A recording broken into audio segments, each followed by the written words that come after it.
Good evening. İlk dəfə idi ki, Prezident Barack Obama xalqa Oval Ofisdən müraciət edirdi. Bu məkan adətən ən ciddi mövzular üçün saxlanılır. Cənab Obama çıxışında neft təmizləmək üçün döyüş planını açıqladı.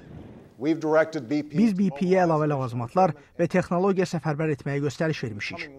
Qarşıdan gələn günlərdə və həftələrdə bu səylər nəticəsində axan neftin 90% saxlanılmalıdır.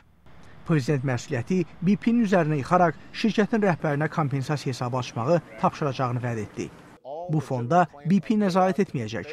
Bütün iddiaların vaxtında araşdırılıb ödənilməsi üçün bu hesab müstəqil üçüncü tərəf vasitəsilə işlədəcək. Cənab Obama regiondan sabiq qubernator olan donanma naziri Ray Mabusa sahil regionlarının bərpasını tapşıracağını söylədi. Cənab Obamanın çıxışı hökumətin gündəlik neft axıntısı barədə təxminləri 60.000 barelə çatdırmasından sonraya təsadüf edir ki, bu rəqəm əvvəl güman edildiyindən qat-qat artıqdır.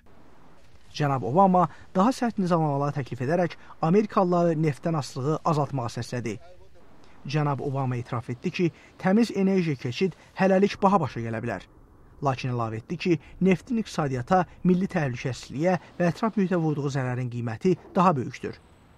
Tənqidçilər isə dəyişikliyin tez bir zamanda mümkün olmadığını deyirlər.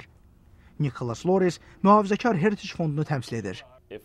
Əgər biz bir gecənin içində Amerikanın işlətdiyi nəhəng neft resurslarından başqa texnologiyaya keçsək, bu iqtisadiyyatı ağır yük altında qoyar.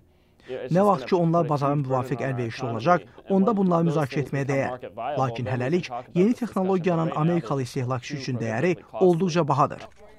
Hərçənd ki, Prezident Körfəz regionuna 4-cü səfərini edib, bir çox sakinlər hökumətin ləng reaksiyasından gileylənirlər. Vaşinqtondan Əsgər Möhsümoğlu, Amerikanın səsi.